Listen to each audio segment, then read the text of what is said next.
We'd like to welcome everyone out to our City Council meeting this evening. Thank you for being here.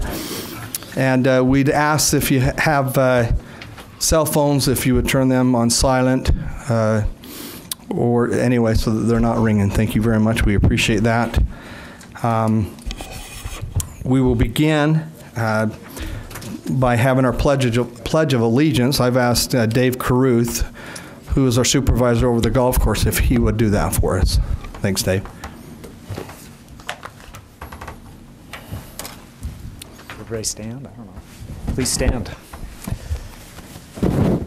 I pledge allegiance to the flag of the United States of America and to the republic for which it stands, one nation, under God, indivisible, with liberty and justice for all. Thank you, Dave. Appreciate that. We have no special recognition, none scheduled today. Minutes, thank you very much. I appreciate that. Our minutes are 5.2.1 of our council meeting for February 16, 2016. Are there any questions or any corrections on those? If not, do we have a motion? I make a motion that we approve the minutes for February 2nd. Excuse me, February 16th, 2016. I'll second. All in favor? Aye. Aye. Thank you. That moves forward. Okay. Now we'll go to citizen comments. This is where we allow any of the citizens or anyone here to be able to get up and you have 3 minutes to discuss an issue. We also have public hearings here that we will that are on specific issues, and we would ask that if that's what you're here for, wait to do that at that time. But if there's anyone here that would like to get up and speak, this is the time to do that. If not, we will close that part of the session. Thank you. Okay, next we have our consent agenda. Mayor, do you want to go ahead and read those? Sure, and Council will now be glad to do it from here or from the stand, whichever you prefer. Whatever you, but right there is great. Okay, I appreciate that. There's a reappointment this evening for Steve Barth to the Murray City Board of Appeals. This is an at-large position for a 3-year term that would expire November the 1st of 2018. The second one for your consideration for confirmation tonight would be Karen Daniels, who is here this evening, if she could please stand. And Karen Daniels is no stranger to any of us who have ever worked in the city, because she worked for, was it 3 consecutive terms on the Planning and Zoning Commission, is that correct? 3 consecutive terms on Planning and Zoning, and so she's been a servant to this city for an awful lot of years and has done a wonderful job. Incredibly qualified to be a hearing officer, and a hearing officer, as you know, is a very difficult position. It's kind of the last word on many of these hearings, and so we need someone of her expertise and her quality of judgment to serve on that board. So I would recommend for your consideration Karen Daniels to serve as a Murray City hearing officer for the remainder of the 3-year term to expire May the 6th of 2018, and appreciate her being here this evening. Thank you. Any questions from the council? Are we taking the agenda, the consent agenda together, the two? If you would like to, yes. Okay. We can do that. Okay. Then I would move confirmation of the consent agenda. I'll second. Jennifer? Mr. Konski? Aye. Aye. Aye. Aye. Aye.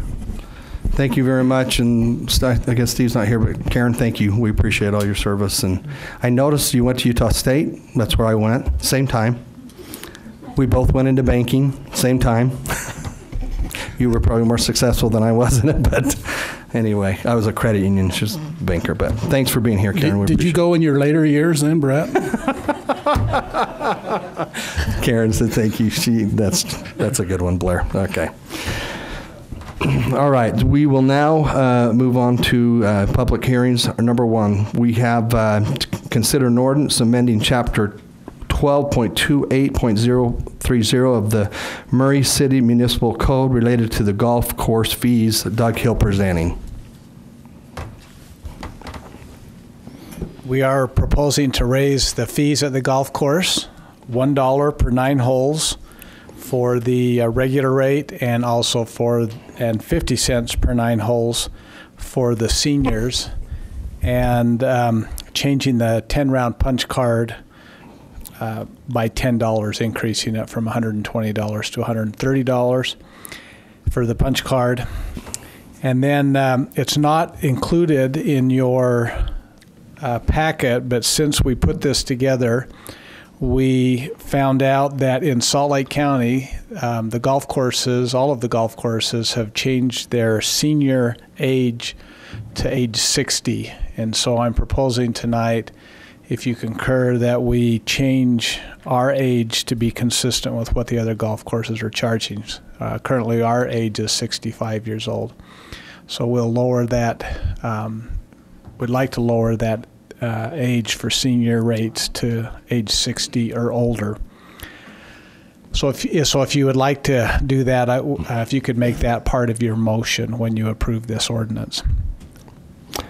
And as we had discussed a few weeks ago in the committee of the whole, the main reason for the fee increase is to help us fund the replacement of our irrigation system at the golf course.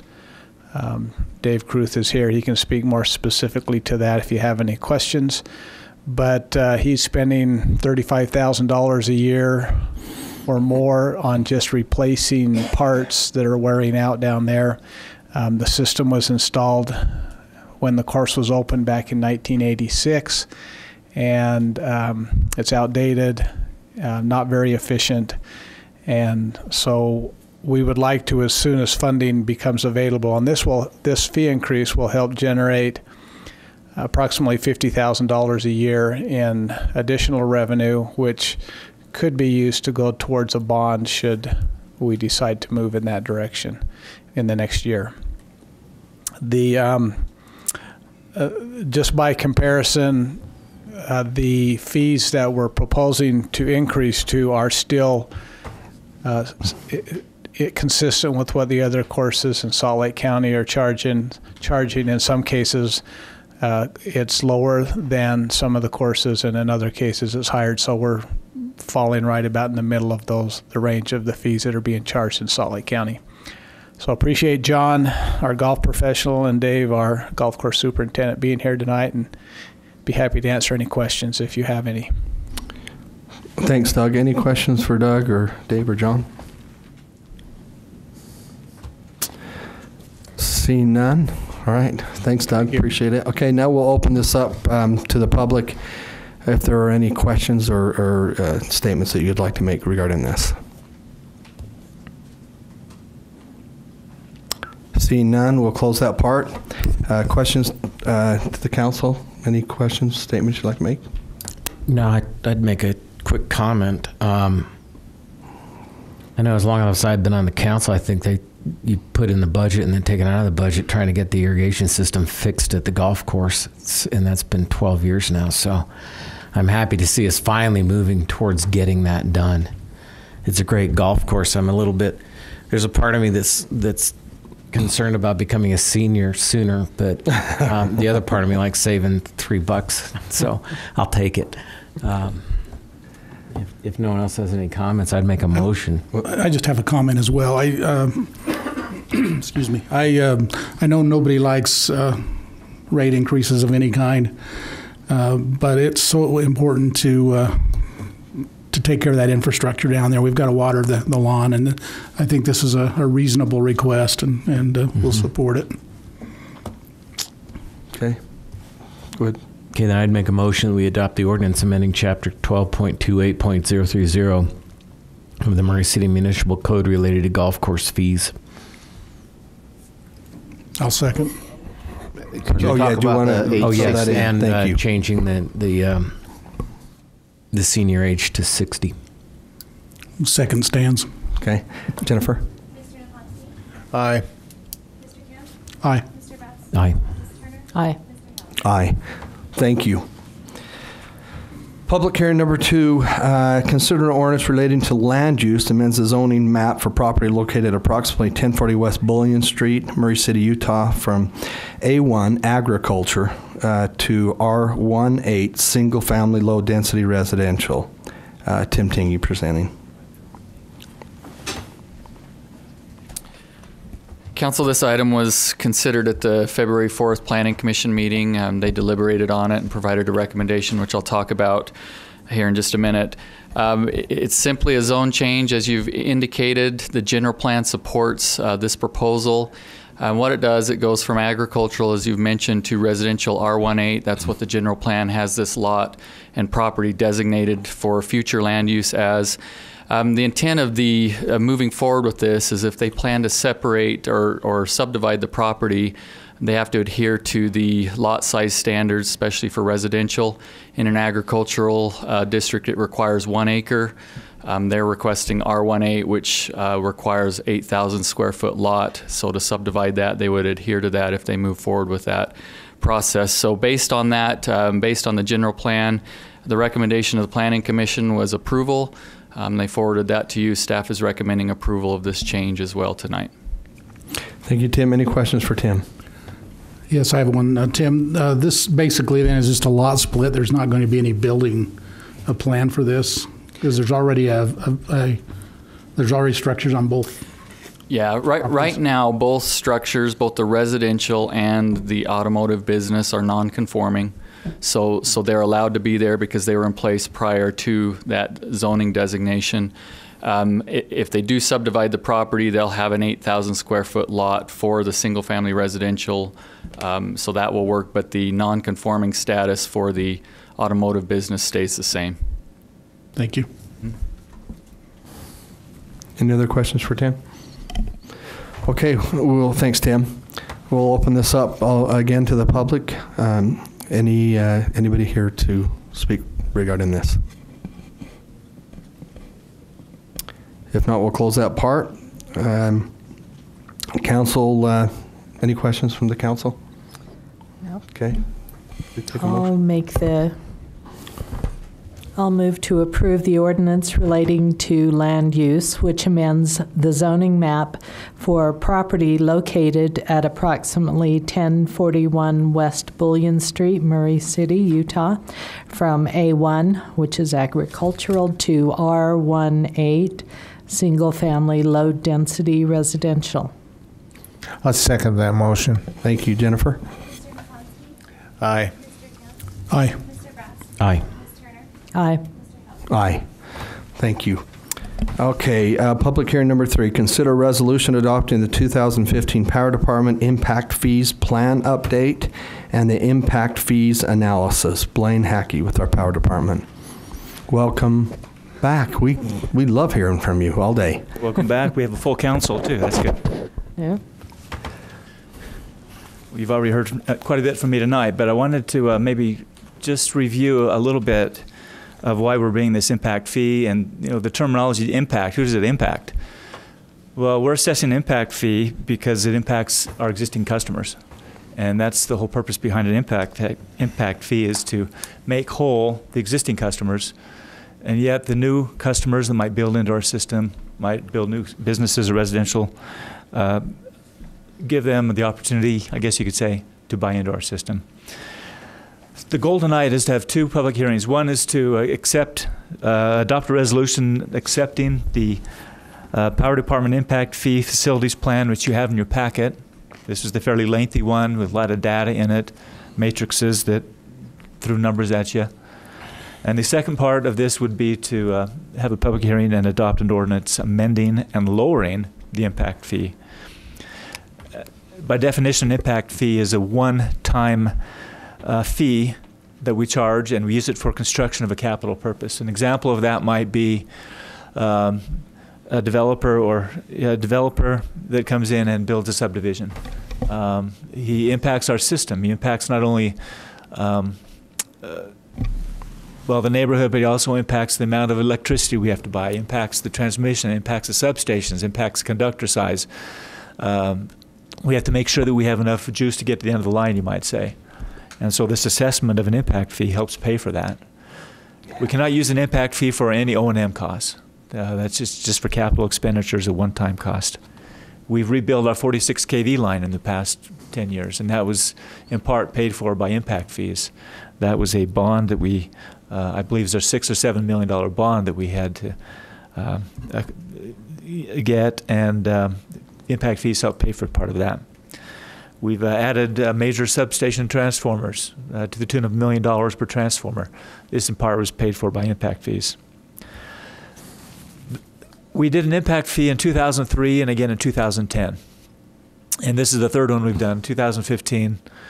We're not under mandate by how often we do it, but we like to do it about every 5 years. And we would propose we'd come back probably around 2020, 2021 with another impact fee. We have hired a consultant to do the work on this impact fee. Richmond Consulting is the lady that did this. She's done it before in the past. She knows our system. She knows Murray City. And for a fairly reasonable price, she was able to give us these data numbers. So we will reassess this periodically. Now, this impact fee you have in front of you is our plans for the next 5 years. And it gives you a few ideas. I think on page 3.6 and 3.7 are some of the projects that we have done in the past. And if we have not completed them, we've moved them into the next impact fee assessment as well. So you can see we've got some big projects coming up, and we've had to kind of get our crystal ball out and see what projects we're going to do in the next 5 years. We gave these numbers to Christine Richmond. We put a price tag to it.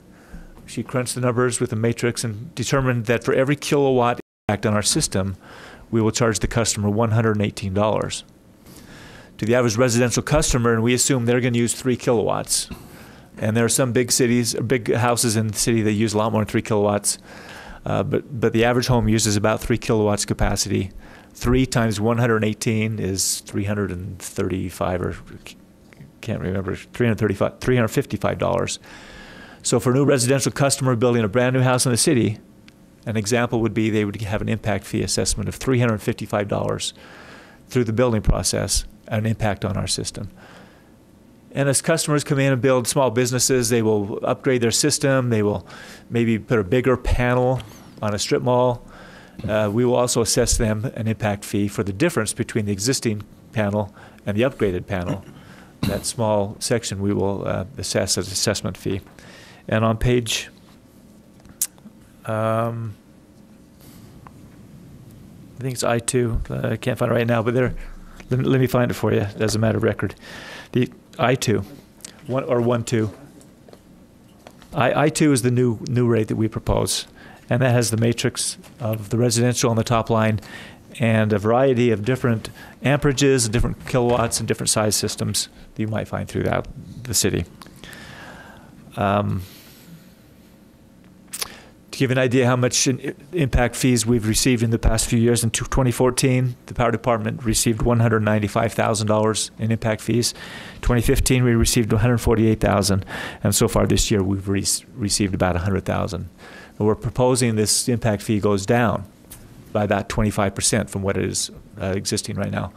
And that's kind of holds true to what happened in 2003 to 2010. We actually lowered that about 25%. So I guess you could say our impact fee right now is about half what it was back in 2003. But think what we've done in the past 12, 13 years in the city. We rebuilt the 46 kV system around the entire city.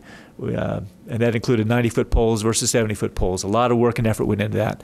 We've upgraded all of our substations, beefed them up to the point where we have 200% capacity over what our system load is right now. So I think we're well suited to go into decades without having to put a whole lot more. But we also have a few projects here in the city that we're going to probably be dealing with in the next little while. Lionsgate and the area, the security national area, is going to cause some work on our part. A lot of expenditures to make sure we have substation capacity and conductor capacity. And there's other areas of the city you know better than I do probably. A new State Street City Hall type, and who knows what's going to bring to the high rise at IMC. So these are all things we've had to try to put into our impact fee assessment, and the builders and the contractors will come back and they'll be assessed an impact fee before they can pursue too much further into their construction. So I hope that helps you understand a little bit. Under Utah Code, the Impact Fee Act, we've advertised this public hearing in the Salt Lake Tribune and the Utah State Public Notice website. We've also had hard copies of what you have in your packet at both the library and the power department that people can come and look and see. With the rate going down, I would hope that there wouldn't be too much controversy with this. But an assessment is an assessment. We understand that. We just wanted to make whole the existing customers, make sure that they weren't sharing the burden or feeling the burden of new people coming in. Although we like growth, but we want to make sure it's a fair assessment. So I think that's the first part of this, and the second part will be actually an ordinance, a resolution adopting. Correct. Yeah, okay. Yep. Okay, any questions for Blaine? We sat with Blaine for about, what, 3 hours before this? It seemed like it. We're going like, we're so glad we have Blaine and Greg. Guys. Okay, so we'll open this to the public. If there are if there's anyone that'd like to come forward, please do so. Okay, if not, we'll close that part. And any questions amongst the council? Among the council? If not, we'll take a motion. I make a motion that we adopt the 2015 Power Department Impact Fee Facilities Plan update and the impact fee analysis. I'll second. Jennifer? Aye. Aye. Aye. Aye. Aye. Okay, now we'll take the second part of this. This is consider an ordinance amending. So this is hearing number 4. Consider an ordinance amending and lowering the power department impact fees. Okay, on the analysis that you just approved on I-2, you'll see that that is the new rate. I want to really acknowledge Frank and Bryant's efforts on this part, and also Charles Crutcher, who's retired, but he pushed this project through up to the last day of his work in the middle of December. And he was our contact in-house, but also Bryant and Frank have really put a lot of effort into that. Frank, do you have any comments to that, to what I've said? I mean, the fees the fees that we're proposing are on page I-2. We felt like they're 24% less than the 2010 assessment. In the analysis that we gave for the next 5 years, we're expecting 1% to 2% growth in our electrical load. I think it's very conservative. We're about 1% right now, and even though we have some big buildings coming in, it seems like 1% to 2% is about what we would need to be. So the key is to look on I-2, page I-2, and see if there's anything that glares at it. No, that's a great explanation. The only comment I have is, unlike most of our ordinances take effect on either first publication, this one has, because of the Impact Fee Law Act, will take effect 90 days. 90 days from should you adopt the ordinance tonight. It'll take effect 90 days from now. Thank you. Any questions for Blaine on this? Thank you, Blaine. We are, the mayor made a comment that we are blessed to have some pretty smart, you didn't say dudes, but I'll say dudes that work around here. Okay, we'll open up for public to come up and discuss anything you have regarding this. Seeing none, we'll close that part. Any questions among the council? No. Okay, motion. I'll make a motion to adopt the ordinance amending and lowering the power department impact fees. That sounded really good. Yeah, no, I noticed you said lowering. I'll second that. Thank you. Jennifer? Aye. Aye. Aye. Aye. Aye. Thank you. Thanks again, everyone that presented tonight. We appreciate, and those that did not present are still here. Thank you. All right. No unfinished business. New business. Consider a resolution approving the Fifth Amendment to the Intermountain Power Agency Organization Agreement and authorization, the execution, and deliverance thereof. Blaine Hackey again. Deliverance Welcome. thereof, huh? Love it. Yeah, no kidding. Back in 1977, when the IPA plant started to be put together, they started to find Utah and California started a partnership, and they decided to build a power plant back in down in Delta, Utah. And I think 1977 is when they first started talking about that, but it took 7 or 8 years to get the formulation course, and by 1985 they had built the plant. And it was either 85 or 86 when they dedicated it. And since then, we've had a very clean coal-fired clean plant, and I say it's clean because it is the cleanest plant in probably the western United States, if not one of the cleanest coal-fired plants in the country. And that has to do with a lot of the management down there, has a lot to do with the technology and just the overall work staff that's down there. They've got a very dedicated work staff that is probably the economic driver for central Utah in a lot of ways, not only there in Delta, but also in Price, where a lot of the coal mines. I would hate to see that plant close. That'd be a huge impact. To date, the plant has paid close to $500 million in county and state taxes, Millard County being the beneficiary of a lot of that. And so you can see where it's a driver not only for the economy, but for the governments down in that area.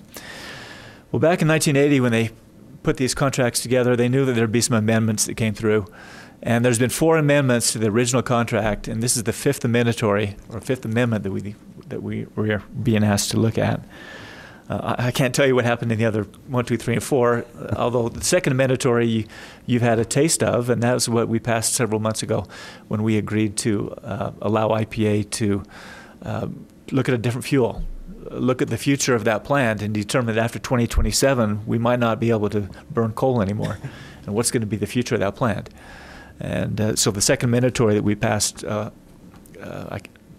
December-ish, I think it was, allows for that. Now, the second mandatory, just an FYI, the second mandatory had to be passed by everybody.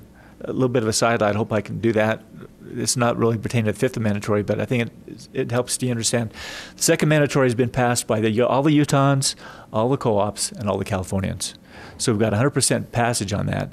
And what that is allowing the IPA board to do is to look at a different fuel, whether it be natural gas, whether it be coal, or not coal, but I don't know, whatever resource it would be, wind or whatever the case may be. There's a little bit of a glitch on that, is that each time a municipal entity does something, that they need an opinion letter from their attorneys. So all these 23 Utahns and the 6 co-ops and the 6 Californians are now in the process of getting opinion letters. And Frank, I don't know what an opinion letter definition is, but basically it says that can you just define what a... the opinion letter is that we have followed all of our processes. You know, the substance of it becomes an executive, but that we followed all our processes to then agree and pass the agreement. So as far as my office goes, that's really easy because right. we follow the process. It's just another step. All the Utahns have submitted the opinion letter. The Californians are struggling a little bit on getting the opinion letters from the attorneys back. So it's not a done deal on the second mandatory, but that's an FYI. We're pursuing it. We don't expect any big issues. But this fifth mandatory that came down that you have in front of you tonight is one of those bullet lists that the IPA board has been keeping track of for 5 or 10 years now. You know, when we get a chance to put a lot of this together, we're going to submit this and do a lot of changes at once. And that's kind of what's happening with the fifth mandatory. A lot of the crossing the T's, dotting the I's of process of what happens in a board meeting. The duties of a board of director has been tweaked a little bit since 1980. Logistics of making a board decision. There's some rules that have been amended by what happens when there's a vacancy, an unexpected vacancy in a board of directorship. We had that issue when we had a fellow from Heber City, a representative from Heber City passed away about 7 or 8 years ago. Although there was already rules in place, it was a little bit confusing as to what happened to fill his term and then next election. This fifth mandatory helps fill those vacancies and fill those voids. Also, there's some issues about the protection of a board of directors. He makes a decision. It's a $5.5 billion plant. We make hundreds of millions of dollars of decisions as far as bonding each year.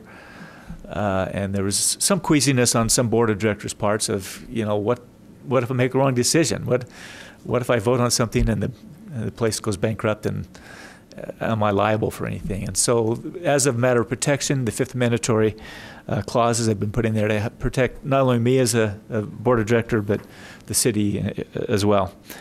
Verbiage with the bylaws changes. Also, it details the fact that we're looking at a different fuel now, and the way it was written in the original contract is the board of directors most of it was focused on coal, coal, coal. That word kept coming up all over the place. You know, we're directors of a coal-fired plant, coal this and coal that. And some of the Fifth Amendment verbiage allows for fill in the blank, natural gas or solar or whatever we decide to do out there. It allows a little bit of latitude for the board of directors to pursue that rather than come back and say, well, I'm supposed to work on coal plants. So that protects that as well. And also, as Frank mentioned in the meeting just before this, there was a disposition of assets question that came up when this is retired in 2027. Who gets the plant? You know, where does the ownership go? And who's going to pay for the demolition of the plant if that's the direction they go? Is it going to be the Californians that used it? Is it going to be the Utahns? And Murray, with 4% ownership or entitlement in the plant, that's a huge price tag to take that plant down. If that were the case, it would. We have to raise our impact fees. No, but it would be a huge problem. So this protects us in this Fifth Amendment that if it comes to the point where we have to dismantle the plant and there's a disposition or a divvying up of assets, that's a process now rather than just a vague idea out there that protects us as well. So those are the 5 or 6 things that really have come into play. Once again, this was noticed in the Tribune and hard copies that actually it wasn't hard copies. We put hard copies in the. We didn't hard copy this one, I don't think, but we Not this one. It was the. It was just the other two impact fee impact fees. I'm sorry. analysis. That's right. Yeah. This was not a public hearing. I apologize. Okay, Brian, that's it. That's it. Well, Okay. you did good. Oh, I don't know. Any We've questions gone on. for Blaine? Blaine, thank you so much. We appreciated that big time. Any questions among the council? If not, we have a motion.